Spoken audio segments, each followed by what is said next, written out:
యెహోవాను నమ్ముకున్నవాడు ధన్యుడు. ఇది పదాల సమ్మిళితం కాదు, జీవిత అనుభవాల సమ్మేళనం. అనుభవంలోనికి మనం ఎప్పుడైతే వస్తామో అప్పుడు ఇది ఒక పద్య భాగంగా కాకుండా జీవిత భాగంగా మనం చుట్టానికి అవకాశం ఉంది. ఏంటి ఆ జీవితంలోని భాగాలు? ఈ 40వ కీర్తనలో 5 విషయాలు ప్రస్తావించినాడు. మొదటిది ఏంటంటే 40వ కీర్తన 2వ వచనం మనందరికి బాగా పరిచయము. నాశనకరమైన గుంట. ఒక వర్షన్లో రాశారు హారిబుల్ పిట్ ఇంగ్లీష్లో, ఇంకో వర్షన్లో రాశారు టెరిబుల్ పిట్, భయంకరమైన గుంట. ఈ కీర్తన 40వ కీర్తన అనాలజీ అంటాం కదా, పోలికలు. గుంట అంటే ఏదో గుంతలో పడిపోయాడు, అక్కడి నుండి బయటికి రాలేకపోయాడు, సరే వెళ్ళి క్రేన్ తీసుకెళ్ళి పైకి లాగదామా, అది కాదు ఇక్కడ అనుభవం. గొయ్యి గుంత అంటే మామూలుగా బయట తీసే గోతులు గుంతులు అలాగ అనుకోవటానికి వీల్లేదు. ఇట్స్ అనాలజీ, ఇదొక పోలిక. మనుషుడు దేవునికి వెళ్ళపడ్డ గోతిలో ఉన్నట్టు, అంటే కింద స్థానంలో ఉన్నట్టు, పైన స్థానంలోనికి రాలేని దుస్థితిలో ఉన్నట్టు. ఇది టెరిబుల్ పిట్ అంట. బహుశా మరి అందరితో ఆగిపోయాడు అంటే దేవుడు కరుణించి ఆ మనిషిని అక్కడి నుండి తీసుకొని వచ్చినాడు కనుక ఇప్పుడు 3వ వచనంలో రాశాడు, తనకు స్తోత్ర రూప క్రొత్త గీతమును మన దేవుడు నా నోట ఉంచును. ట్రయాంఫెంట్ సాంగ్, క్రొత్త గీతము, విజయ గీతము. ఇంకో మాటలో చెప్పాలంటే ఆ గోతిలో నుండి బయటికి వచ్చినాడు కనుక తన నోటి నిండా విజయం ఉంది. మరి ఇప్పుడు ఏం చేయాలా? మనం ఏం చేయాలనేది వచ్చినప్పుడే మనకి పెద్ద ప్రశ్నార్థకం మన ముఖంలోనే కనిపిస్తుంది. మనం ఏమి చేయవలసిన అవసరం లేదు అనేటప్పుడు మాత్రం 2 చెవులు సరిపోవన్నట్టుగా వింటూ ఉంటాం. బాగుంది, నాశనకరమైన గుంటలో ఉన్నాం, ఓకే. దేవుడు మనల్ని తీసుకొని వచ్చి బండ మీద పెట్టాడు, అంతదాకా బాగుంది. దేవుడు చేసే కార్యాలన్నీ ఎంతసేపు చెప్పమన్నా చెప్తా, ఎంతసేపు వినమన్నా వినరా, ఎంతసేపు రాయమన్నా రాస్తా, ఎంతసేపు రికార్డింగ్, ఎంతసేపు లైవ్ అన్నా సరే. మరి మనమేం చేయాలా? మనం చేయాల్సింది కూడా ఉందా? ప్రతి దగ్గర మనం చేయవలసింది ఉంటుంది. ఉంటేనే క్రైస్తవ్యం, ఉంటేనే జీవితం. అలా కాకుండా విని వెళ్ళిపోతే ఇది ఒక టీచింగ్. అదే 4వ వచనంలో మనం చూస్తాం, యెహోవాను నమ్ముకున్నవాడు ధన్యుడు. Trusting God. ఎందుకైనా నమ్మాలా? కింద వచనాల్లో మాయల నీకున్న తలంపులు విస్తారంలో, థాట్స్ ఆఫ్ గాడ్. దేవుడు మన ఏళ్ళ కలిగిన తలంపులన్నీ నెరవేర్చడానికి కొరకాయి ఆయన మనం నమ్మాలి. మరి ఆ తలంపులన్నీ నెరవేర్చబడేటప్పుడు ఎట్లుంటుందో మార్గము? పూలపాన్పు మాదిరి ఉంటుందా? తివాచి మీద నడిచినట్లుంటుందా? లేదు. ఆఖరి వచ్చిన 17 అనుకుంటా, నేను శ్రమల పాలై దీనడనైతేనే. Trials of God. Started with terrible pit, ending with trials of God. ఈ మధ్యలోనే trusting God is sandwiched between these things. యెహోవాను నమ్ముకొనుట ఈ మధ్యలో గ్రంథస్థం చేయబడింది. ఇప్పుడు పరిశుద్ధాత్మ దేవుడు సహాయం చేసే కొలది, మీరు అనుమతించే కొలది ఈ ఒక్క మాటను గురించి కొన్ని విషయాలు పరిగెరుకోవటానికి మనం ప్రయత్నం చేస్తాం. ఏంటి ఆ మాట? యెహోవాను నమ్ముకొన్నవాడు ధన్యుడు. ఎందుకు ఈ మాట రాస్తూ వచ్చినాడు? యెహోవాయే మన తలంపుల విషయమై గొప్ప ఆలోచన కలిగినవాడు. అది మన ఊహకు మించింది, మనకు అసలు అర్థం కాదు. మనం ఏమనుకుంటామంటే అసలు దేవుడే నాకు అర్థం కాదు, బైబిలే నాకు అర్థం కాదు, రకరకాల దేవుని కార్యాలే నాకు అర్థం కాదు. అర్థమవుతుందని ఎవరు చెప్పారు నీకు? Who told you that you will understand what God's way is? Who told you that you will understand what God's will is? Who told you that you will understand what God's word is? Who told you to understand what God is? It is not something to understand, it's something to experience. ఇది అర్థం చేసుకునేది కాదు, అనుభవించేది. క్రైస్తవ్యం అర్థమైన నోటితో మాట్లాడేది కాదు. క్రైస్తవ్యం హృదయంతో అనుసంధానం కలిగింది. వైఫై అంటాం దీన్ని. హృదయానికి వైఫై కనెక్షన్ ప్రభుత్వం లేకపోతే సిగ్నల్ వీక్ అయిపోయి ఇంకా కనెక్షన్ వెళ్ళిపోతుంది. కనుక యెహోవాను నమ్ముకున్నవాడు ధన్యుడు. యెహోవాను నమ్ముకొనుట అనే మాట బైబిల్ ఎన్నిసార్లు రాయబడింది? మొదటిసారి ఎక్కడ రాసినారు? చివరిసారి ఎక్కడ రాసినారు? ఈ praise trust in the Lord. కీర్తనలు ఎన్నిసార్లు రాయబడింది? ఇలాంటి ఫండమెంటల్ ప్రశ్నలు మనకు 5 ఉన్నాయి, మీకు తెలుసు అనుకుంటా. నాకు పరిచయమై ట్రస్ట్ అనే ఇంగ్లీష్ పదము ఒక వర్షన్ ప్రకారం అయితే దాదాపు 100 పైసార్లే బైబిల్లో రాయబడుతూ వచ్చింది. మొదటి ఎక్కడ రాయబడింది, ఆఖరి ఎక్కడ రాయబడింది ఇప్పుడు నేను చెప్పట్లేదు సమయ అందుబాటును బట్టి. కానీ కీర్తనలో మాత్రం ఈ ప్రైజ్ యెహోవాను నమ్ముకొనవాడు, యెహోవాను నమ్ముకొనుట, దేవుని ఆశ్రయించుట, నమ్ముకొనుట, ఆశ్రయించుట, శరణదొచ్చుట, విశ్వాసముంచుట, ఇవన్నీ పర్యాయ పదాలు. సమీప బంధువులు, దూర పొరుగువారు కాదు. కనుక ఆయన్ని ఆశ్రయించేవారు ధన్యులు అన్నా నమ్ముకునేవారు ధన్యులే, ఆయన శరణదొచ్చేవారు ధన్యులు అన్నా నమ్ముకునేవారు ధన్యులే. తెలుగులో ఈ లగ్జరీ ఉంది. ఇంకోసారి చెప్పనా? తెలుగు భాషలో, తెలుగు బైబిల్లో ఈ లగ్జరీ ఉంది. ఏ లగ్జరీ? నమ్ముకొనివాడు, ఆశ్రయించువాడు, శరణదొచ్చువాడు, విశ్వాసం ఉంచువాడని. ఇంగ్లీష్ బైబిల్కి వచ్చేటప్పటికి ఎందుకో మరి ఈ పదంలో లగ్జరీ లేదనుకుంటా. Trust trust trust trust.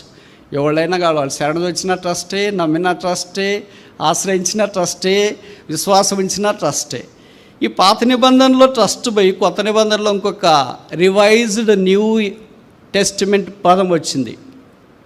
తెలుగులోనే నమ్ముటే, ఇంగ్లీష్ బైబిల్లోనే ఏంటంటే బిలీవ్. నమ్ముట నీ వలనైతే నమ్మువానికి సమస్తము, విశ్వాసం ఉంచుట అనే పదాలు కొత్త నిబంధనలో మనకు కనిపిస్తూ ఉంటాయి.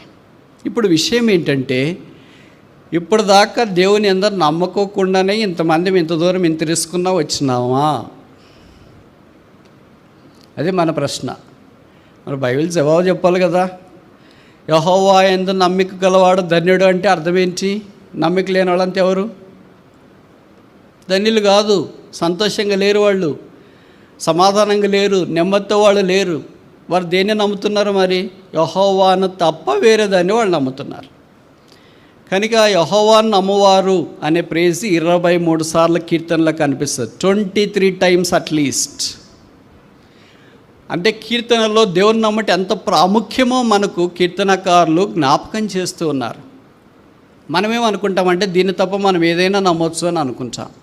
ఎందుకంటే బైబిల్లో రాసింది విరుద్ధంగా చేయడమే కదా మన నైజం, మనకిష్టం. ముందుకెళ్ళమంటే వెనక్కి వెళ్ళడమే కదా మనకిష్టం, ఆగమంటే ముందుకెళ్ళడమే కదా మనకిష్టం. ఏదైతే చెప్పినారో దానికి వ్యతిరేకంగా మనకు తెలియకుండానే మనలో డిఫాల్ట్ సిస్టమ్ ఒకటి ఉంటుంది. ఇది ఆపరేటింగ్ సిస్టమ్ అంటారు, ఆండ్రాయిడ్ కాదు ఇది. ఈ ఆపరేటింగ్ సిస్టమ్ ఏంటంటే the system of sin, the principle of sin. ఈ పాప నియమం పనిచేస్తూ ఉంటుంది కనుక ఖచ్చితంగా మనం అక్కడి నుండి బయటపడటానికి ఎంతసేపు ఉన్న సాతాను మనల్ని పురుగొలుపుతూనే ఉంటాడు. కనుక మీరు అనుమతిస్తే దేవుణ్ణి ఎందుకు నమ్మాలి అనే కీర్తనలోనే 23 సార్లు చెప్పబడింది అన్నాను కదా. ఒక 5 విషయాలు మాత్రమే చెప్తా. ఏమి 23 మీకు తెలియదా అని మీరు అనొచ్చు. మొదటి పాయింట్ తెలియదు, రెండవ పాయింట్ తెలిసినా చెప్పడానికి టైం లేదు. కనుక మొదటి విషయం ఏంటంటే కీర్తనలు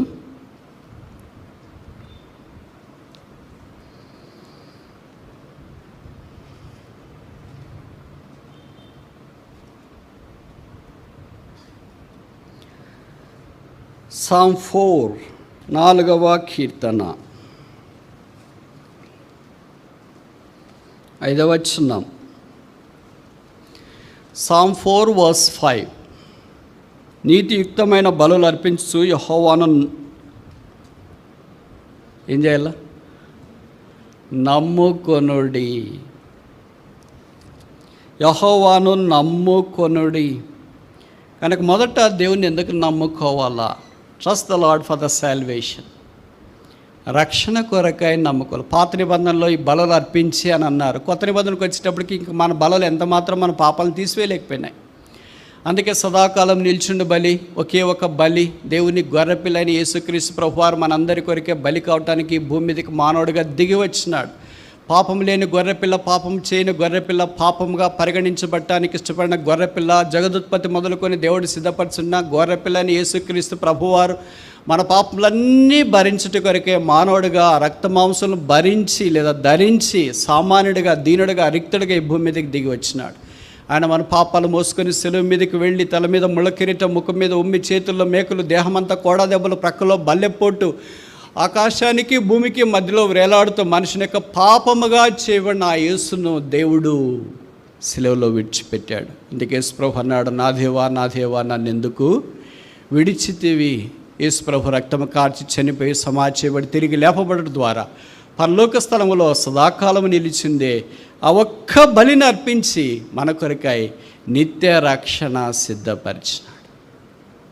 మన నిత్య విమోచనకు కారకుడైన ఈ నిత్య విమోచకుడైన యేసుక్రీస్తు ప్రభు అనే గొర్రెపిల్ల అర్పించిన గొప్ప బలి, అది నీతియుక్తమైన బలి, దేవుడు కోరిన బలి, సమాధాన బలి, పాపపరిహారార్థ బలి, దహన బలి, ఏ పేర్లు పాత నిబంధనలో పెట్టాలనుకున్న ఆ పేర్లన్నీ ఆ బలిని యేసుక్రీస్తు ప్రభు వారి మీద ఉంచినప్పుడు మనందరి కొరకై సరిపోయిన బలి, సరిపోయిన రక్తం, సరిపోయిన క్షమాపణ, సరిపోయిన రక్షణ, సరిపోయిన మార్గాన్ని దేవుడు సిద్ధం చేశాడు. అందుకే యోహాను 14:6లో చెప్పబడింది, యేసు అన్నాడు, నేనే మార్గము, నేనే సత్యము, నేనే జీవమునై ఉన్నాను, నా ద్వారానే తప్ప తండ్రి యొద్దకు ఎవడునూ రాడు.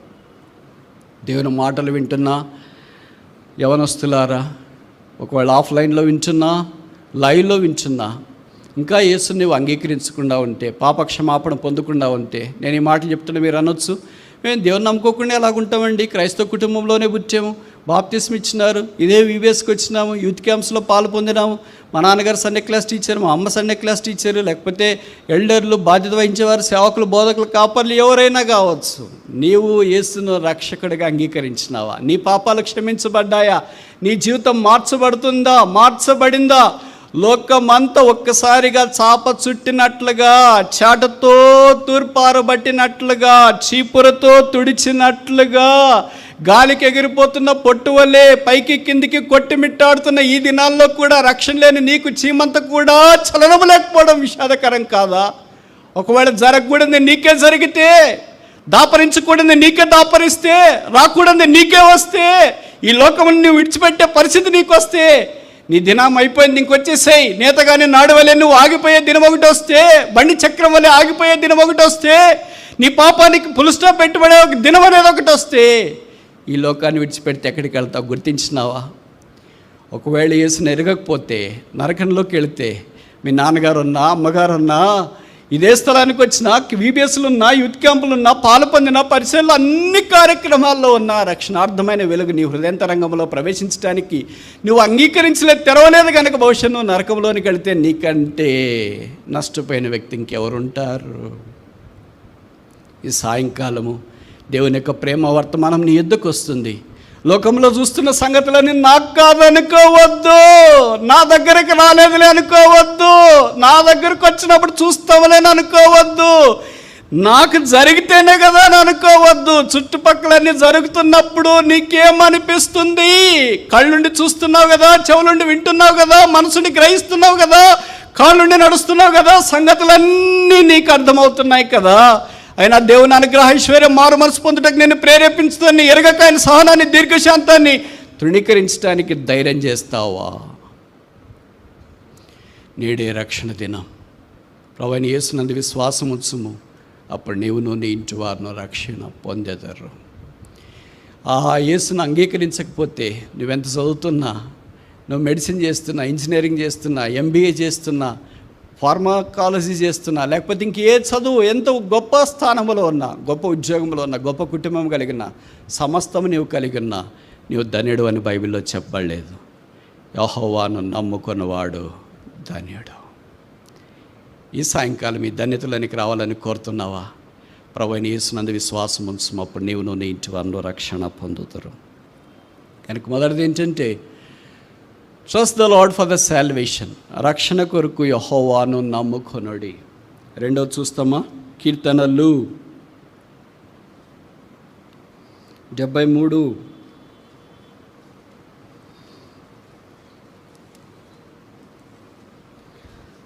28. 73, Psalm 73 verse 28. Psalm 73 verse 28. నాకైతే దేవుని పొందు ధన్యకరము, నీ సర్వ కార్యములను నేను తెలియచేయనట్లు నేను ప్రభువైన యెహోవా శరణొచ్చి ఉన్నాను. తెలుగులో దీన్ని మన భాషలో మార్చుకోవటానికి ప్రయత్నం చేస్తే, నేను ప్రభువైన యెహోవాను నమ్ముకొని ఉన్నాను, ఆశ్రయించి ఉన్నాను, విశ్వాసం ఉంచి ఉన్నాను, శరణొచ్చి ఉన్నాను. కానీ ఎందుకు శరణొచ్చాలా? ఇక్కడ దేవుని వాక్యంలో రాయబడిన మాట ప్రకారము, లేదా ఈ కీర్తన 73వ కీర్తన అంతా మనకు దేని జ్ఞాపకం చేస్తుందంటే, దేవుడు దయాళుడు. మనుషుడు కొన్ని పరిస్థితులన్నీ గమనించినప్పుడు అసలు దేవుడు దయాళుడేనా, సాయం చేస్తున్నట్లేనా, నాకు ఇన్ని జరగలేదే అనే ప్రశ్నలు తనలో ఉన్నాయి. అయినా తాను దేవుని నమ్ముకొని దేవుని సేవించినంతకాలము దేవుడు ఆయనకు బహుమానం ఇచ్చేవాడని జ్ఞాపకం చేయబడుతుంది. Trust the Lord for the service. ప్రభువును సేవించటానికి, ప్రభు కొరకు జీవించటానికి, ప్రభు కొరకు ముందుకు సాగటానికి దేవుని నమ్మాలని ఆ వాక్యం మనకు జ్ఞాపకం చేస్తుంది. అనేకసార్లు మనము మనుషుల కొరకు సేవ చేస్తుంటాం, మనుషులు చూస్తున్నారని చేస్తుంటాం. అది బహుశా తాత్కాలికంగానే కనిపిస్తుంది. ప్రకటన 22:12 చెప్పబడింది, ప్రతి వాని కొరకు సిద్ధపరిచిన జీతము నా యొద్ద ఉన్నది. It's not a trophy awarded for the whole team. ఎవరో బెంచ్ మీద ఉన్న ఎక్స్ట్రా ప్లేయర్గా కూల్ డ్రింకులు తీసుకెళ్ళి నాకు కూడా ట్రోఫీ వస్తుంది, డబ్బులు వస్తాయి అనుకోవద్దు. అది గేమ్స్, ఇది గేమ్ కాదు. ఇది సర్వింగ్ ద లార్డ్, ప్రభువుని సేవించటం. ప్రతి వాని క్రియలు, ప్రతి వాని కొరకు, ప్రతి వాని పని అనే మాటలు కొత్త నిబంధనలో మనకు కనిపిస్తున్నాయంటే అర్థం ఏంటంటే, ఎవరో చేస్తే మనకు కూడా వస్తుందిలే, మా కెప్టెన్ చేసినా, మా బౌలర్ చేసినా, మా బ్యాట్స్మెన్ చేసినాడు, మా మేనేజర్ వీళ్ళు అందరూ చేసినా, నేను ఎక్కడ బెంచ్ మీద కూర్చున్నానో నాకు కూడా వస్తుందిలే అనుకోవద్దు. అలాగే రాదు. ఇది మనం ప్రయాసపడితేనే, మనం చేసిన దాన్ని బట్టి ప్రభువు మనకు ప్రతిఫలము అనుగ్రహించగలడు. దేవుని వాక్యంలో చిన్నవాళ్ళు మొదలుకొని పెద్దవాళ్ళ దాకా దేవుడు వారికి అనుగ్రహించిన కృప కొలది వారు పరిచయంలో పాలు పొందుతూ వచ్చినారు. బహుశా కొంతమంది యవనస్తులైన వారు పరిస్థితులను బట్టి, రకరకాల సంగతులను బట్టి దేవుని సేవించడం మానేశారేమో. దావీదుడి గురించి చెప్పబడింది అపోస్తుల కార్యాలు 13వ అధ్యాయంలో, దావీదు దేవుని సంకల్పం చొప్పున తన తరం వారిని పరిపాలించి నిద్రించెను అని రాశారా? తన తరం వారిని సేవించి నిద్రించెను. ఒక రాజు పరిపాలిస్తాడా, సేవిస్తాడా? ఒక అధికారి పరిపాలిస్తాడా, సేవిస్తాడా? మన భాషలో చెప్పాలంటే పరిపాలిస్తాడు, కానీ బైబిల్ భాషలో చెప్పాలంటే సేవిస్తాడు. అందుకే రోమాపత్రికలో చెప్పబడింది, అధికారులు మీకు మేలు చేయటకు దేవుని పరిచారకులు. అలాగే ఆత్మ సంబంధమైన విషయాల్లో కూడా దేవుని యొక్క పరిచర్యలో పాలు పొందట కొరకే మనం ఆహ్వానించబడ్డాం. కనుక దానిని లక్ష్య పెట్టకూడదు, తృణీకరించకూడదు. ఎందరికో లేని భాగ్యము దేవుడు మనకు అనుగ్రహించినాడు. అందుకే ఏదో ఒక పాట ఉందనుకుండా నాకు తెలిసి, ఇతరులకు లేనట్టి ఆ ఘనతను నీకిచ్చే. అది ఊరికే సాధారణంగా ఫ్యాన్ కింద కూర్చొని మాట్లాడుతుంటాం. ఇతరులకు లేనట్లు నీకింటే చదువు ఉన్నవాళ్ళు, నీకింటే అందం ఉన్నవాళ్ళు, నీకింటే ఆరోగ్యం ఉన్నవాళ్ళు, నీకింటే జ్ఞానం ఉన్నవాళ్ళు, నీకింటే అన్ని విషయాలు అధికులు. నీకు చాలామంది తెలుసు కదా, మీ క్లాస్మేట్లే ఫ్రంట్ డెస్క్లో కూర్చున్నవాళ్ళు, ఫస్ట్ మార్క్ వస్తాయి అనుకునేవాళ్ళు, చప్పట్లు కొట్టినవాళ్ళు, ప్రైజులు తీసుకునేవాళ్ళు ఇప్పుడు చాలామంది రాలేకపోయారు కదా. నువ్వు వెనక బెంచ్లో కూర్చున్నావు. నేను చూసిన వాళ్ళు అంతా ఏమనుకున్నారు, ఇంకా అయిపోయింది, ఏదో ఊరికే టైంపాస్ కొరకు కాలేజీలో చేరాడు, ఏదో పరీక్షలు రాస్తే మా పాస్ అయితేనేమో అన్నట్టుగా వచ్చాడు అని అనుకున్నారు. కానీ దేవుడు నేను కరుణించి మొదటి వారు వెనక అయ్యేటట్లు భవిష్యత్తు చేసాడు. దీన్నే మనం ఈ దినాల్లో చూస్తాం, జంబ్లింగ్ అంటారు. ఒక మనిషియే జంబ్లింగ్ చేస్తామంటే దేవుడు కూడా జంబ్లింగ్ చేయాలనుకున్నాడేమో. దేవుని అనాదికాల సంకల్పమును బట్టి, దేవా మాడ నీకున్న తలంపులు విస్తారములు. దేవుడు మనల్ని ఎక్కడో ఏదో చేయాలనుకున్నాడు, కానీ మనమేమనుకున్నామంటే అంతా నీరు గారిపోయా, నిరుత్సాహంలోనికి వచ్చిన, కృంగిపోయినా, ఇంకా అంత అయిపోయిందిలే, ఇంకా లోకమంతా గడిచిపోయిందిలే, నా జీవితం ఇంతేలే, నేను ఇంతేలే, నా బతికింతేలే, మా ఆయన ఇంతే, మా ఆవిడింతే, మా పిల్లలు ఇంతే, మా స్థానిక సంఘం ఇంతే, మేమంతా ఇంతే. ఇంత కావటానికి దేవుడు అంత పని చేశాడా? అంత పని అంటే సిలువు పని. ఇలాగ ఇంతే ఏటట్లుంటే యేసుక్రీస్తు ప్రభువారు పరలోకాన్ని విడిచిపెట్టి ఆ సిలువ మీదకి ఎందుకు వస్తాడు? అందుకని దేవా మాడ నీకున్న తలంపులు విస్తారములు మా తల వెంట్రుకలకు మించి ఉన్నాయి. ఎన్నున్నాయి తల వెంట్రుకలకు? సోదరులకైతే 1.5 lakhs, బ్రదర్స్కి అయితే బాల్డ్ హెడ్ లేకపోతే 80,000.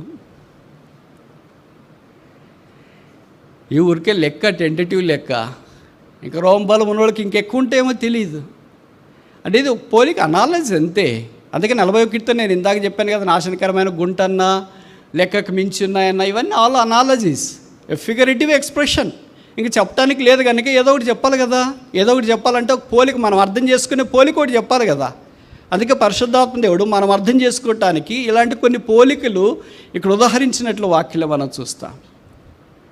దేవుని యొక్క తలంపుల విషయమై ఎన్నోసార్లు మనం తప్పిపోయినా దేవుడు ఇంకా ఆ తలంపుల్ని విషయమై కలిగి ఉన్నాడని నమ్ముతున్నావా? యెహోవాను నమ్ముడి. మనం నమ్మము. మనం ఫెయిల్ అయిపోయిన వెంటనే ఏమనుకుంటే ఇంకంతే, నా కథ ఇంతే. సీట్ రాకపోతే ఏమనుకుంటే ఇంకంతే, నా కథ ఇంతే. ఎవరు చెప్పారు నీ కథ అంతే నీ? ఇలాంటి పరిస్థితులన్నింటిలో నుండి అధిగమించడానికి నిజ జీవితంలో ఉన్న స్టోరీలు చెప్పాలంటే మనకు టైం తక్కువ వస్తుంది కదా. అవి ఇలాంటప్పుడు చెప్పలేం. బైబిల్లోనే అలాంటి వాళ్ళు కొంతమంది ఉన్నారు. మోషేను 3 నెలల మాంసపు ముద్దగా తీసి నైల్ నదిలో వేస్తున్నప్పుడు, నైలు నది ప్రపంచంలో అది పొడవైన నది. బహుశా అమోజన్ తర్వాత నైల్ అంటారు, కొంతమంది నైల్ తర్వాత అమోజన్ అంటారు. మొత్తానికి ఏదైనా రెండో ఒకటే అనుకుందాం. అంత పొడవైన నది ముసళ్ళకు, క్రోకడైల్స్కి పెట్టింది పేరు. ముసళ్ళకున్న ఒక మంచి లక్షణం ఏంటంటే మనిషి యొక్క వాసన ఎక్కడి నుండైనా కూడా గుర్తుపట్టగలవు. పిల్లి ఉంటుంది అనుకోండి, పాల వాసన దానికి చెప్పాల్సిన పనిలే. పాలు టేబుల్ మీద పెట్టాము, స్టవ్ మీద పెట్టాము, ఫ్రిడ్జ్లో పెట్టామని దానికి చెప్పాల్సిన పనిలే. దాని నేచరే గుర్తుపట్టడం. అలాగే కాకికి, కుక్కకు మాంసం ఇక్కడ పెట్టేసామని మనం చెప్పాల్సిన పనిలే. వాటి స్వభావమే గుర్తుపట్టడం. ఈ ముసళ్ళు, క్రొకడైల్స్ కూడా మనిషిని 3 నెలల మాంసం ముద్దనే ఇక్కడ వదిలేసామని చెప్పాల్సిన పనిలే. కనుక వాళ్ళ అక్క మిరియాము, వాళ్ళ అమ్మగారు, బహుశా వాళ్ళ అమ్మ ఆడదాకా వెళ్ళలేకపోయింది, నైల్ నదిలో వదిలేసినప్పుడు అనుకున్నాం కావాలి. ఏం దేవుడు చాలా ఉద్దేశాలు కలిగి ఉన్నాడంట. 3 నెలలకు ఉద్దేశాలన్నీ ఏమైనా భూసమాప్తం అయిపోయినాయి అని మనలాగా చూసిన వాళ్ళు, మానవ కళ్ళతో చూసేవాళ్ళు, మానవ తలంపులతో ఉన్న వాళ్ళకి అలాగ అనిపించిందేమో. కానీ దేవుని యొక్క తలంపులు అక్కడ కాలేదు. దేవుని జనమా, బహుశా నువ్వు కృంగిపోయావేమో, డసిపోయావేమో, సోలిపోయావేమో, ఓడిపోయావేమో. ఇంక నా బ్రతికింతే. 3 నెలల మాంసపు ముద్దైన మోషేను జమ్ముపెట్టెలో నుండి బయటికి దేవుడు తప్ప ఎవడు తీసుకొని రాగలడు? ఏ గజ ఈతగాడు నైల్ నదిలోనికి దిగి 3 నెలల జమ్ముపెట్టెలో ఉన్న మాంసపు ముద్దను బయటికి తీసుకురాగలడు? అలాంటి దేవుడు తీసుకొని వచ్చి గొప్ప నాయకునిగా చేసి దేవునిని ముఖాముఖిగా చూసిన మోషే వంటి వాడు అంతకుముందు కానీ ఆ తర్వాత కానీ లేడు. బైబిల్లో మొదటి 5 పుస్తకాలు రాసేటట్లు దేవుడు చేశాడు. ఆహా మాయల నీకున్న తలంపులు ఎంత విస్తారం. అనేకసార్లు మనం దేవుని తక్కువ అంచనా వేస్తాం. ఫెయిల్ అయిపోయాను కదా అంతే, చదువు రాలేదు కదా అంతే, అనారోగ్యం వచ్చింది కదా అంతే, ఇంక ఈ పరిచయం చేయలేకపోయాను కదా అంతే, ఈ పాట రాదు కదా, వాక్యం రాదు కదా, పరిచయం రాదు కదా, ఇంకంతే నా జీవితం. ఎవరు చెప్పారు అంతే అని? బైబిల్ చెప్తుంది, దేవుని నమ్మటానికి నువ్వు ప్రయత్నిస్తే అది నీ ఆరంభం మాత్రమే. అంత మానవ ఊహకు మించినది. ఈ సాయంకాలము యెహోవాను శరణజొచ్చటానికి ప్రయత్నం చేస్తావా? యెహోవాను నమ్ముకున్నది 2 విషయాలు చూసినా. మొదటిది ఏంటి? Trust the Lord for the salvation, రక్షణ కొరకు దేవుని నమ్మండి. రెండవది ఏంటి? Trust the Lord for the service, ఆయన సేవించుట కొరకే, ఆయన కొరకు జీవించుట కొరకే ప్రభుని నమ్మండి. మూడవది చూస్తామా? 115వ కీర్తన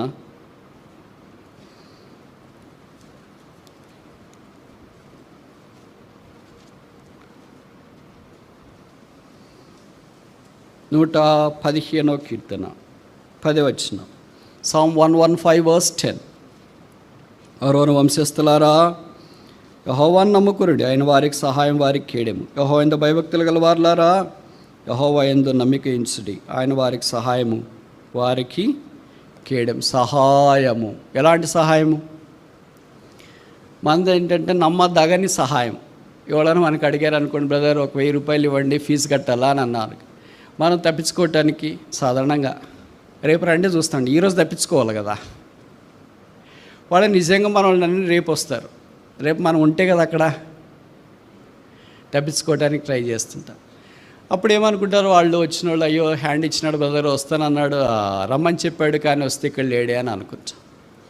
మనం ఇలాగ మనుషుల్ని భ్రమపరచడానికి ప్రయత్నం చేయొచ్చు, మోసం చేయడానికి ప్రయత్నం చేయొచ్చు. ఇలాంటి వాళ్ళు చాలామంది ఉన్నారు, అవిశ్వాసులు కాదు. అర్థమైంది అనుకు నా పాయింట్. కానీ దేవుడు ఎలాంటి వాడు, 46వ కీర్తన మొదటి వచనం అనుకుంటా, యెహోవా ఆపత్కాలములో నమ్మదగిన సహాయం. మనం ఎంతోమందిని నమ్ముతాం, నమ్మాల్సిన వ్యక్తిని మాత్రం నమ్మము. పొరపాటున కూడా ఆపత్కాలములో ఆయన నమ్ముకొనదగిన సహాయకుడు, హెల్పర్ అనే మాట మనం నమ్మలేకపోతున్నాం. ఎక్కడి నుండి సహాయం వస్తుంది? 121వ కీర్తనలో కీర్తనకాడు కేకలేస్తున్నాడు, కొండల తట్టు నాకు అనలేచున్నా, నాకు సహాయం ఎక్కడా ఎక్కడా ఎక్కడా? Whence can I get help?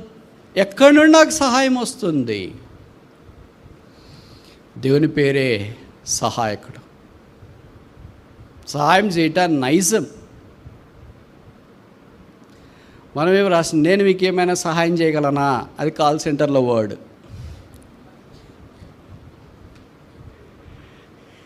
నిజ జీవితంలో అలా కాదు, నేను మీకు ఏమైనా హాని చేయగలనా. ఎంత తేడా ఉంది చూడండి దేవుడికి మనుషునికి. దేవుడు సహాయం చేయటానికి ఇష్టపడేవాడు. ఎలాంటి సహాయం అంటే నమ్ముకొనదగిన సహాయకుడు. దేవుని నమ్మితే మామూలుగా మనం వ్యవహార భాషలో వాడుతుంటాం కదా, వాళ్ళని నమ్మాను, వాళ్ళు నాకు హ్యాండ్ ఇచ్చేసారు అని. కానీ దేవుడిని నమ్మితే ఎప్పుడు అలాగ చేయడు. ఆయన హ్యాండ్ కాదు ఇచ్చేది, ఏమిస్తాడు? హార్ట్. ఆయన చేతులు ఎప్పుడూ సిలువ మీద ఉన్నాయి. అందుకే ఇప్పుడు ఏముండేది? హృదయం ఆయన దగ్గర ఉంది. ఆయన హృదయం ఇవ్వాలని కోరుతున్నా. నా హృదయము మీకు ఇవ్వాలని నేను కోరుతున్నా. Do you know my emotions of the heart? నా హృదయం యొక్క బాధ తెలుసా? నా హృదయం యొక్క వేదన తెలుసా? నా హృదయం యొక్క ఆలోచనలు తెలుసా అని ప్రభువు మనల్ని పిలుస్తుంటే, మనం దేవుడు మనకు సహాయం చేయడేమో అనుకొని మన ప్రయత్నాలన్నీ మనం చేసుకుంటాం. చివరికి ఎవరైనా చెప్తారు, ప్రార్థన అన్నా చెయ్యండి. ప్రార్థన అన్నా కాదు, ప్రార్థనే. వాక్యమన్నా చదవండి, వాక్యమన్నా కాదు, వాక్యమే. మందిరం కన్నా వెళ్ళండి, మందిరం కన్నా కాదు, మందిరమే. మనం కొన్నిసార్లు మాట్లాడుతుంటాం, వాళ్ళని నమ్మాము, ఆ బ్రదర్ని, ఆ సిస్టర్ని, లేకపోతే పలానా మా ఫ్రెండ్ అని నమ్మాము. ఎంత క్లోజ్ ఫ్రెండ్, ఒకే ప్లేట్లో తిని, ఒకే కంచంలో తిని, ఒకే మంచంలో పడుకొని, ఒకే దగ్గర తిరిగి అంతా నమ్మాము. చివరికి మోసం చేశారు. ఎవరిని నమ్మాలో వాళ్ళని నమ్మలేదు, ఎవరిని నమ్మకూడదో వాళ్ళని నమ్మారు. ఎవరు నమ్మాలా? యెహోవాను నమ్ముకొనుడి. ఎవరు నమ్మకూడదు వాళ్ళని నమ్మావు కనుక ఏడ్చి ఏడ్చి ఏడ్చి ఏడ్చి ఏడ్చి గుండెలో విసేటట్లు వెయిట్ లాస్ అయిపోయి, తర్వాత ఏంటి రక్తం లేకుండా ఇంకా అలా కింద పడిపోయి గ్లూకోజ్ ఎక్కించి ఏం చేయాలో తెలియక ప్రార్థించేయండి. ఎప్పుడైనా ప్రభువుని నమ్మిన వాళ్ళు ఇలాగైనట్లు వాక్యంలో కానీ బయట కానీ వాళ్ళని చెప్పింది మీరు విన్నారా? నేను ప్రభువుని నమ్మాను అందుకే నాకు ఇలాగైపోయింది అని. దేవుడు ఎప్పుడు అలాగ అన్యాయం చేయడు. భవిష్యత్తు దాకా ఆయన నమ్ముకోకపోతే ఈ సాయంకాలం మరలా మనం గట్టి తీర్మానం చేసుకుందాం. ప్రభువా, నీ యొద్ద నుండి సహాయం మాత్రమే నమ్మకమైంది. ఇక మిగతా సహాయాలు మనుషుల యొద్ద నుండి దేవుడే పంపిస్తాడు, అది వేరే విషయం. కానీ దేవునికి వెలపట్ట మనుషుల ద్వారా పొందాలని ప్రయత్నం చేసి ఓడిపోయి తర్వాత రకరకాలుగా నష్టపోయేది మనం చూస్తుంటాం. ఇందుకే యెహోవాను నమ్ముకున్నాడు. Trust the Lord for the supply. మన అక్కర తీర్చబడటానికి, మనకు సహాయం కొరకు ప్రభుని నమ్మాలని కోరబడుతూ ఉన్నాం. 4వ చూస్తామా? కీర్తనలు 125:1. Psalm 125 verse 1. 125వ కీర్తన మొదటి వచనం. యెహోవా యందు నమ్మకించువారు కదలక నిత్యం నిలిచి సియోను కొండవలే ఉందురు. కదలక ఉందురు. Stability. Trust the Lord for the stability. మనకి యవనస్తులకున్న లోపం ఏంటంటే స్టెబిలిటీ ఉండదు. స్థిరత్వం ఉండదు, చంచల మనస్సు అంటాం, అన్స్టేబుల్నెస్. ఎప్పుడు ఎలాగ మాట్లాడితే ఇప్పుడేంటి మందిరికి రంటే సరే వస్తామంటాం, ఒక 5 నిమిషాలకి మళ్ళీ మాట మార్చేసింటాం, ఇప్పుడు రాలేం పో అని అంటాం. బైబిల్ చదవండి అంట, ఖచ్చితంగా చదువుతాం, అస్సలు చదవటానికే అంటాం, అప్పుడే మళ్ళీ మాట మార్చేస్తాం. ఎంత ఫ్రికిల్గా ఉంటామో మనకి కొన్నిసార్లు అనిపిస్తుంది, ఇంత ఫ్రికిల్నెస్ ఉందా నాకు, ఇంత చంచలత్వం ఉందా, స్థిరమైన మనసు లేదా? స్థిరమైన మనసు లేకపోతే ప్రభు కార్యం చేయలేడు. అందుకే 51 కీర్తనకాడు అన్నాడు, స్థిరమైన మనస్సు నాలో నూతనముగా పుట్టించుము. ఒక దైవికమైన స్థిరమైన మనస్సు మనకు చాలా ప్రాముఖ్యం. దేవుడు చేయగలడు, దేవుడు ఖచ్చితంగా చేయగలడని మనం నమ్ముతూ ఉంటాం. కొంతకాలం అయిపోయిన తర్వాత పరిస్థితులు అన్నీ ప్రతికూలం అయిపోతాయి, ఇప్పుడు దేవుడు చేయలేడే అని. దానికి తోడు ఏంటంటే పక్కన ఇరుగు పొరుగు వాళ్ళు కూడా మాట్లాడడం ఆరంభిస్తారు. నువ్వు దేవుడు దేవుడు దేవుడు దేవుడు దేవుడు అని మందిరము, ప్రార్థన, వాక్యము, ఆరాధన ఇవన్నీ చేసినా వచ్చినా ఇన్నేళ్ళుగా నీకేమైనా ఉపయోగం ఉందా? అది మన చెవుల్లోకి ఎలాగపోతుందంటే అమృతం మాదిరి పోతుంది. అదే దేవుని వాక్యం యెహోవాను నమ్ముకొని అంటే మన చెవులకి ఎలాగుంటుందంటే విషం మాదిరి ఉంటుంది. పిల్లలకు దగ్గమంది వేస్తారే, నోరు తెరువు తెరువు తెరువు తెరువు తెరువు తెరువు తెరువు అంటే వాడు మందు మన చేతిలో పట్టుకుని కింద వన్న పడిపోవాలి కానీ నోరు తెరవడు. అలాగుంటే ప్రభు కూడా హృదయం తెరవండి తెరవండి తెరవండి తెరవండి తెరవండి తెరవండి తెరవండి అని చెప్తా ఉంటే మనం దేవుని మాత్రం నమ్మటానికి సంకోచిస్తూ ఉంటాం. కనుక స్థిరంగా ఉండాలంటే మనంగా ఉండలేం. ఎన్నో తీర్మానాలు చేసుకుంటారు, మేము బాగుండాలా తీర్మానం చేసుకుంటారు, ప్రతిరోజు బైబిల్ చదవాలా అని తీర్మానం చేసుకుంటారు. ఉదయం లేచిన వెంటనే మొబైల్ ఫోన్ చెక్ చేయకుండా, ఫేస్బుక్, వాట్సాప్ మెసేజ్లు ఏం చెక్ చేయకుండా బైబిల్ చదువుకొని ప్రార్థన చేసుకోవాలని ఇలాగ వాక్యం విన్నప్పుడు అనుకుంటారు. కానీ నెక్స్ట్ రేపేం చేస్తారు చెప్పనా? మీకు తెలియకుండా డిఫాల్ట్గా మీ చెయ్యి ఎక్కడికి వెళ్ళకూడదో అక్కడికే వెళుతుంది. సరే అప్పుడేమో టైం చూశాను బ్రదర్, అంతే మొబైల్లో టైం చూసి పెడితే మంచిదే, కానీ మనం అంత బలవంతులం కాదు కదా. మీరు బలవంతులైతే ప్రభుకి స్తోత్రాలు. టైం చూసిన వెంటనే ఏమొస్తుంది, అలర్ట్ లేదో మెసేజ్, నాకు కరెక్ట్గా తెలియదు, అవన్నీ నాకేం లేవు కనుక వెంటనే ఏమేమి వస్తాయి ఇక చూస్తూ ఉంటాం. దాని తర్వాత ఏదో సీరియస్ అనిపిస్తుంది, దాని తర్వాత అట్ట అయిపోతుంది, మళ్ళీ ఏదో ఫోన్ వస్తుంది, సాయంకాలం అయిపోతుంది. ఉదయంది సాయంకాలం చదివే నిద్రపోతుంది చూసుకొని. నేను అంటే ఏమనుకున్నాను, సాతాను చెప్తాడు, ఇలాంటి వాళ్ళని 6000 సంవత్సరాల నుండి చూస్తున్నాను నాయన, అసలు నువ్వు దాంట్లో ఒక్కడివే. ఇలాగ ఎన్నిసార్లు ఓడిపోయాం, ఎన్నిసార్లు పడిపోయాం. ఆయన కరుణా సంపన్నుడైన దేవుడు మరలా మనకు అవకాశం ఇస్తున్నాడు, మరలా మనల్ని కాపాడాలని. మరలా నమ్మండి. ప్రభువా ఇన్నిసార్లు నమ్మలేదు, 10 మాసాలు నమ్మలేదు, ఇప్పుడు నమ్మొచ్చా? జవాబేంటి? నమ్మచ్చు. 10 మాసాలనే నేను పట్టించుకోలేదు, ఇప్పుడు పట్టించుకోవచ్చు. 10 మాసాలు వాక్యం చదవలేదు, ఇప్పుడు చదవచ్చు. 10 మాసాలు ప్రార్థన చేయలేదు, చేయొచ్చు. యేసుక్రీస్తు ప్రభు యొక్క శిలువ యెరూషలేముకు వెళ్ళపట్ట మనందరి కొరికే వేలాడి దీయబడిన కారణం చేత ఏ సమయంలో నేను ఎప్పుడైనా పాపాత్ముడైన మానవుడు ఆ శిలువ దగ్గరికి వచ్చి ఆయన నమ్మవచ్చు. ఆయన ఆకాశము, ఆయన వాక్యం ఎంత స్థిరమైందో మనల్ని కూడా అంత స్థిరంగా చేయాలని కోరుతున్నాను. దేవుడి దినాల్లో చాలామంది యవనస్తుల్ని నమ్మలేకపోవడానికి కారణం ఏంటంటే స్థిరత్వం వాళ్ళకూడదు. God does not like fickleness. చంచల మనసు దేవుడికి ఇష్టముండదు. 26వ అధ్యాయం 3వ వచనం అనుకుంటే యెషయా గ్రంథం, ఎవరి మనసు నీ మీద ఆనుకున్న వారిని నీవు పూర్ణ శాంతి కలవానిగా చేసేది. అలే యెషయాలో చెప్పబడింది, విశ్వసించువాడు కలవరపడడు. మనకి ఎంత కలవరం అంటే చిన్న చిన్న విషయాలకే. మనం బయటికి వెళ్తూ ఉంటాం, మీటింగ్ వదిలేసింది, సిటీ బస్సు వెళ్ళిపోయింది, బస్సు అయ్యో ఎందుకు దానికి కలవరపడతావు? అసలు నువ్వెవరు తెలుసా? Your prince. అసలు నువ్వెవరు తెలుసా? ప్రిన్సెస్. నువ్వు రాజువు, రాణివి. ఈ లోకాన్ని కలగజేసిన దేవుని కుమారుడు, కుమార్తె వదిలేస్తాడా నిన్ను ఆ బస్సు పోతే? ఏదో మేలుంటుంది, ఏదో ఆశీర్వాదం ఉంటుంది, ఏదో క్షేమం ఉంటుంది. ఒకవేళ నువ్వే ఆలస్యంగా వెళ్ళావు, నువ్వే పొరపాటు వెళ్ళావు, పర్వాలేదు. రోమా 8:28 దేవుని ప్రేమించే వారికి అనగా ఆయన సంకల్పం చొప్పున పిలువబడిన వారికి సమస్త మేలు కలుగట్టి కొరకై సమకూడి జరుగుతున్నవని ఎరుగుదము. బస్సు వెళ్ళిపోయిందా, పోనీ. వెళ్ళేటప్పటికి మెస్ అయిపోయిందా, భోజనం అయిపోయింది, అయిపోని. ఇంకా ఏం జరిగింది. ప్రతి చిన్నదానికి బస్సు పోతే భయపడ్డమే, భోజనం అయిపోతే భయపడ్డమే, ప్రతిదీ భయపడతా ఉంటే ప్రభు అనుకుంటున్నాడు, what can I do with this young brothers and sisters. అయ్యో ప్రభు నిన్ను ఆరాధిస్తారు అక్కడ తెలుసా, what is a use if my worship is not manifested in my actions? What is the use of my worship? నా ఆరాధన నా క్రియల్లో ప్రతిబింబించకపోతే ఉపయోగం ఏంటి? కానీ చిన్న దానికి కలవరపడద్దు, ప్రతిదానికి భయపడమే. చిన్న జ్వరం వచ్చినా, దగ్గు వచ్చినా, ఏమొచ్చినా భయపడ్డమే. ఎందుకు భయపడతావు?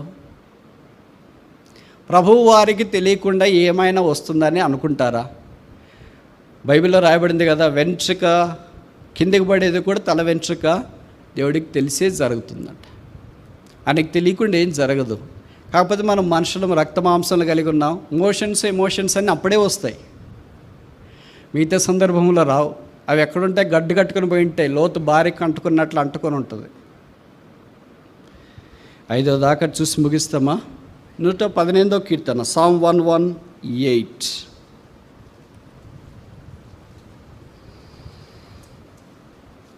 Verse 8, 118:8. మనుషులను నమ్ముకొంట కంటే యెహోవాను ఆశ్రయించుట మేలు, రాజులను నమ్ముకొంట కంటే యెహోవాను ఆశ్రయించుట మేలు. ఇక్కడ దేవుణ్ణి ఆశ్రయించుట గురించిన ప్రాముఖ్యత జ్ఞాపకం చేయబడుతూ వచ్చింది. Trust the Lord for the safety, భద్రత కొరకు మనుషుల కంటే, రాజుల కంటే, గొప్పవారి కంటే, మన ఇరుగు పొరుగు వారి కంటే ఒకే ఒక్కడే నమ్మదగిన వాడు. ఆయన పేరే యేసుక్రీస్తు.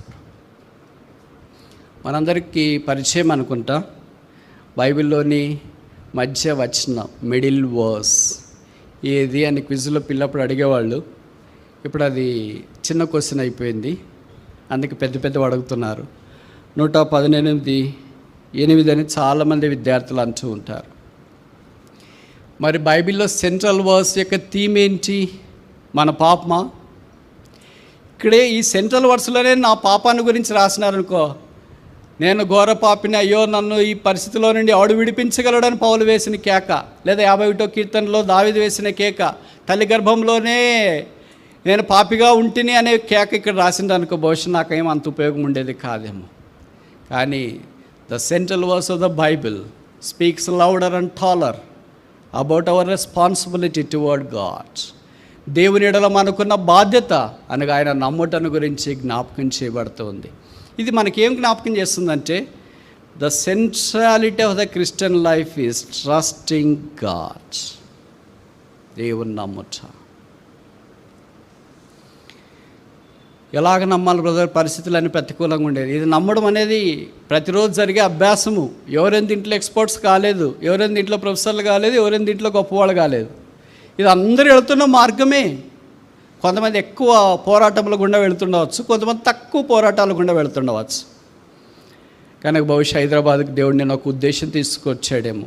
కాంపిటేటివ్ ఎగ్జామ్స్ ప్రిపేర్ కావడానికి కొంతమంది వచ్చినారు, జాబ్ సర్చ్కి కొంతమంది వచ్చినారు, ఇంకా వేరే పనుల కొరకు కొంతమంది వచ్చినారు, కొంతమంది ఉద్యోగాలు చేస్తున్నారు. ఇలాగ రకరకాల వాటి కొరకు బహుశా ఇక్కడికి వచ్చినారు. దేవుడు అందరికీ మనందరికీ ఇచ్చే వర్తమానం ఏంటంటే, యెహోవాను నమ్ముకొనుడి, ట్రస్ట్ ద లార్డ్. మనం లోకము, పరిస్థితులు ఇవన్నీ గతించిపోయే దాని గురించి బహుశా నమ్ముతూ ఉంటాం. మన స్నేహితులను ఎంత నమ్ముతామో. నీకు ఎప్పుడైనా వాళ్ళు మొబైల్ ఫోన్ ఇస్తారా? వాళ్ళు నీకు 1 గంట సేపు మొబైల్ ఫోన్ ఇస్తే నువ్వు వాళ్ళని నమ్మచ్చు. ఇస్తారా? చెప్పరేంటి? వాస్తవాలు మరి ఇంత కఠినంగా చెప్తే ఎట్లా బ్రదర్ అంటున్నారు కదా. This is true. కానీ దేవుడు తన ప్రాణాన్ని మన కొరకు ఇచ్చి 1 గంట సేపు మొబైల్ ఫోన్ ఇవ్వలేని వ్యక్తిని గురించి ఇంత నమ్ముతావా? 1 పూట భోజనం పెట్టలేని ఒక వ్యక్తిని గురించి ఇంత నమ్ముతావా? ఒక్కసారి నీకు లిఫ్ట్ ఇవ్వలేని వ్యక్తిని గురించి ఇంత నమ్ముతావా? ఒక్కసారి నీకు సహాయం చేయడానికి ఫీజుకి డబ్బులు ఇవ్వలేని వ్యక్తిని గురించి ఇంత నమ్ముతావా? మనందరి పాపాల కొరికే సిలువ మీదకి వెళ్ళి ప్రాణం పెట్టిన ప్రభుని గురించి నమ్మటానికి సందేహిస్తావా? దైవమా, ఇది ఏమీ నైజం, ఇది ఏమీ వైఖరి, ఇది ఏమీ యాటిట్యూడ్. దేవుని వాక్య వెలుగులోనికి వచ్చి దేవుని నమ్మటానికి పూనుకుంటే ఎంత బాగుంచు. ముగించక మునుపు మీ అందరికీ తెలుసు, ప్రపంచ అగ్రదేశం, ఇంతకుముందు అగ్రరాజ్యాలు 2 ఉన్నాయి, ఇప్పుడు ఒకటే.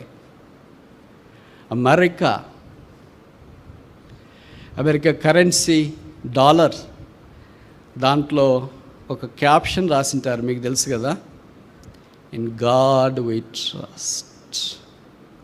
దేవుని యందు మేము నమ్ముతున్నాం. డాలర్ జోబులో నుండి బయటికి తీస్తేనే ఏం కనిపిస్తుంది? In God we trust. అంటే అర్థం ఏంటి? I do not trust in the dollar, I do not trust my job, I do not trust all these things. My trust rest upon God. నా నమ్మకం దేవుని మీద ఉంది. దేవుని మీద ఎవరు నమ్మకం పెట్టుకుని ఉంటారో దేవుడు వారిని అచంచలముగా ఆశీర్వదిస్తాడంటానికి ఏ సందేహం లేదు. ఈ రాత్రి ఇక్కడి నుండి వెళ్ళిపోక మునుపు ఈ 5 విషయాలు మనకు తెచ్చుకుందామా? మన సంగతి ఏంటి? ఎన్నిసార్లు దేవుని నమ్మట్లో ఓడిపోయా. బైబిల్లో రాయబడింది, మనము నమ్మదగని వారమైనను ఆయన నమ్మదగిన వాడిగా ఉండి తన స్వభావమునకు విరోధమేమీ చేయలేదు. దేవుడు అలాగ చేసింటే మలాకి 3:6 ప్రకారం, యెహోవానైనా నేను మార్పులేని వాడను కనుక యాకోబు సంతతి అయిన మీరు లయము కాలేదు.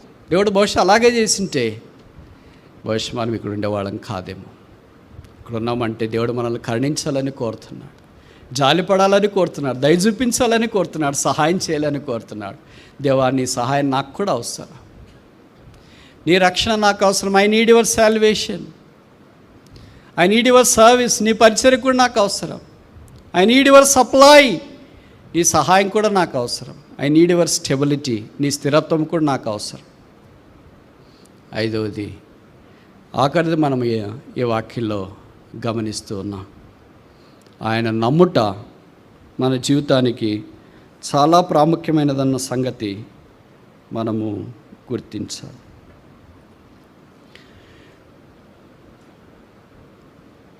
ఇక్కడ నుండి వెళ్ళిపోక మునుపు తిరిగి మరలా ప్రభువుకు అర్పించుకుందామా? ప్రభు, జీవితంలో పరిస్థితులన్నీ ప్రతికూలంగా ఉన్నప్పుడు నమ్మలేకపోయాను, అనుకూలంగా ఉన్నప్పుడు నమ్మినాను. బహుశా నేను ఈ మాటలు చెప్తున్నా మీరు అనుకోవచ్చు, బ్రదర్ బయట సిచ్యువేషన్ ఎట్లుందో మీకు తెలుసా అని. మీ అంత నాకు తెలియకపోవచ్చు, కానీ నాకు కూడా తెలుసు. ఈ కఠోరమైన కర్కశ లోకములో ఎక్కడ గురి మరి? ఎలాగ బతకాలి మరి? ఈ చీకట్లో ఎలాగ ముందుకు వెళ్ళాలి మరి? ఈ వేదనలో ఎలాగ సాగిపోవాలి మరి? ఈ యాత్రలో ఎలాగ ముందుకు వెళ్ళాలి మరి? భవిష్యత్ టేక్ అవర్ మెసేజ్ ఏంటంటే, ట్రస్ట్ ఇన్ గాడ్. దేవుని యందు విశ్వాసం ఉంచు. సాయంకాలం తీర్మానం చేసుకుందామా? ప్రభువా, ఇంతదాకా నేను నీ యందు విశ్వాసం ఉంచలేకపోయాను, ఈ రాత్రి లేదా ఈ సాయంకాలం నీ యందు విశ్వాసం ఉంచాలని కోరుతున్నా. ఇప్పటిదాకా విశ్వాసం ఉంచి సరిపోలేదనే కదా అర్థం. భవిష్యత్తు తక్కువైందనే కదా అర్థం. ఇంకా ఎక్కువ ఉంచాలనే కదా అర్థం. కనుక మన సమస్యలన్నిటికీ పరిష్కారం ఒక్కటే, ఆయన యందు నమ్మిక ఉంచుట. అందుకే ఆ ప్రభు వారు యెరూషలేముకు వెలుపట కలవరి కొండ మీద మన కొరకే రక్తం కార్చి చనిపోయి సమాధి తిరిగి లేపబడి పరలోక స్థలాల్లో విజ్ఞాపన చేస్తున్న ప్రధాన యాజకుడు, ఇటు ప్రధాన యాజకుడు మనకు సరిపోయినవాడు. ఈ రాత్రి ఆయన మీద నమ్మకం ఉంచుతామా? నమ్మకం ఉంచడానికి ఇష్టపడితే తిరిగి ఆయన దగ్గరికి వస్తామా? ప్రభువా, నన్ను బాగు చేయి. నేను నీ యందు నమ్మకించలేకపోయాను, నాకు సహాయం లేకుండా పోయింది. నీ యందు నమ్మకించలేకపోయాను, నా కళ్ళు తీర్చబడకుండా పోయాయి. నీ యందు నమ్మకించలేకపోయాను, అందుకే నీ కొరకు నేను సేవ చేయలేకపోయాను. నీ యందు నమ్మకించలేకపోయాను, అందుకే నేను వట్టివాడిగా, సంతృప్తి లేనివాడిగా, సాటిస్ఫాక్షన్ లేనివాడిగా, ఓడిపోయిన వాడిగా ఉన్నాను. ఈ రాత్రి తిరిగి నీ దగ్గరకు రావాలని కోరుతున్నాను. యెహోవా యందు నమ్మకించుటి. ఎందుకని? మన ఎళ్ళ ఆయన తలంపులు విస్తారం, మన ఊహకు జ్ఞానమునకు అన్నిటికీ మించింది. ఏమి జరగబోతుంది, దేవుడు మన ద్వారా ఏమి చేస్తాడు, nobody knows except yourself, including yourself. Only God knows about all his thoughts in our lifes. మన విషయం ఆయనకు కలిగిన తలంపులు ఒక్క దేవుడికి మాత్రమే మనకు తెలుసు. నేను ఈ మాట చెప్తే మీరు అనొచ్చు, బ్రదర్ అన్నీ ఒకసారి బ్లూ ప్రింట్ మాత్రం మనకి ఇచ్చేస్తే పెన్ డ్రైవ్లో మనం చూసుకుంటాం కదా, ఇప్పుడు ఇది 20 ఏళ్ళకి ఇది, 30 ఏళ్ళకి ఇది, 40 ఏళ్ళకి ఇది, 50 ఏళ్ళకి ఇది, 60 ఏళ్ళకి ఇది, 70 ఏళ్ళకి ఇది. ఇదేమి ఇంటి ప్లానా? అలాగే దేవుడు ఇవ్వలేడు. అడగడగా మనల్ని నడిపించాలని కోరుతున్నాడు. ఈ రాత్రి ప్రభు దగ్గరికి వస్తామా? పడిపోయి జారిపోయి కృంగిపోయి దేవుడికి ఇది నాన్న ఆయన నమ్మేవాళ్ళకి కావాలి. ఆయన ఎంత నమ్మితే అంత ఆయన సహాయం చేయడానికి ఇష్టంగా ఉన్నాడు. యేసు రక్తంలో కడగబడి శుద్ధీకరించబడి మన పతనాలు బలహీనతలను ఒప్పుకొని తిరిగి ప్రభువాన్ని నేను నమ్మాలని కోరుతున్నాను. యెహోవా యందు నమ్మిక ఉంచువాడు ధన్యుడు. ప్రార్థన.